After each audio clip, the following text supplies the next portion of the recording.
Welcome to this video on how export grant payments work. My name is Eric Anderson and I'm from grantcentral.com.au. The information in this video is applicable to applications for the financial year 2012-13 and for the financial year 2013-14. Let's just have a recap on what we can claim. Payments for eligible expenses have to be actually paid during the financial year. The only exception is a first application where the applicant can go back for expenses paid in 2 years. So for example, for an application at the 30th of June 2013, we can go back and look at the periods 1 July 2011 to 30th of June 2012 and 1 July 2012 to the 30th of June 2013. Total expenses have to be more than $20,000. The first $10,000 is not reimbursed by Austrade. The minimum grant payable is $5,000 and the maximum grant payable is $150,000. So let's just use an example here. We've got a category overseas representative where we've got $70,000 paid, marketing representative of $25,000, marketing trips totaling $35,000, trade shows for $30,000, advertising and marketing for $40,000, patents and trademarks at $10,000. You can see the categories that are capped on the right hand side. The total of these expenses comes to $210,000.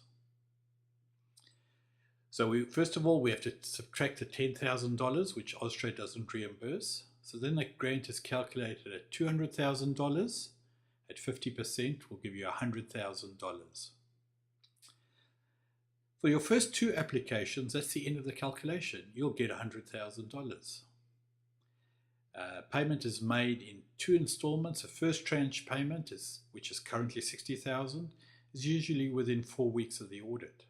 Second tranche payment of the balance, in this case it will be $40,000, is usually made in the last week of June.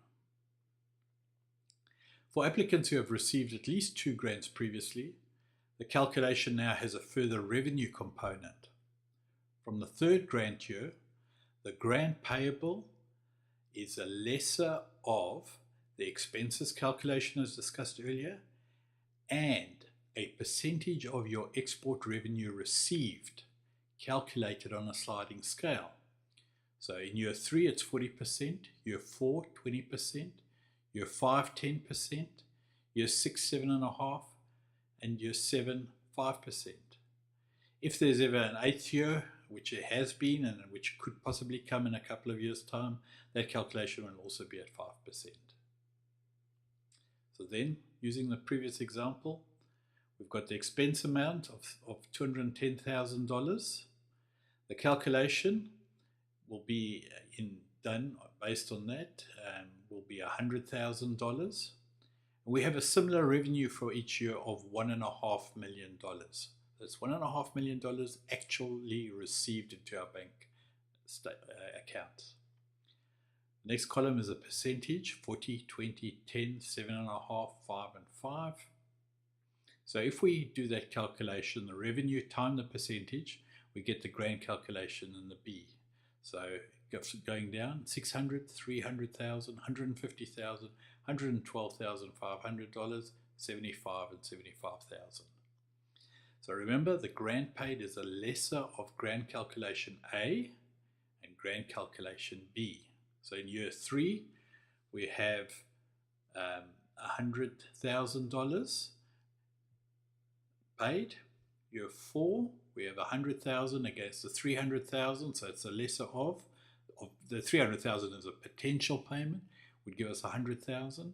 Year 5, $100,000 against $150,000, so it's a lesser of. In this case, we would have been eligible for grant calculation B if we had had more expenditure. Again, it's a lesser, so in year 5, it defaults to the $100,000. Year 6, we've got $100,000 against $112,500 based on the revenue. Again, the lesser is $100,000. In year 7, we have $100,000 in the expenditure calculation and $75,000 on the revenue calculation. Because it's the lesser of, we default to the $75,000. Again, I have an example for year 8, which may come in a couple of years' time. So remember the grant calculation. Grant paid is always a lesser of grant calculation on expenditure and the grant calculation on revenue. The first tranche payment for 2012-13, as mentioned earlier, is $60,000. So in all these cases, the client would have received $60,000.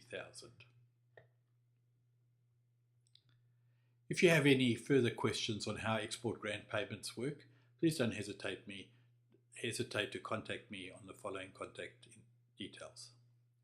Look forward to seeing you in the following video.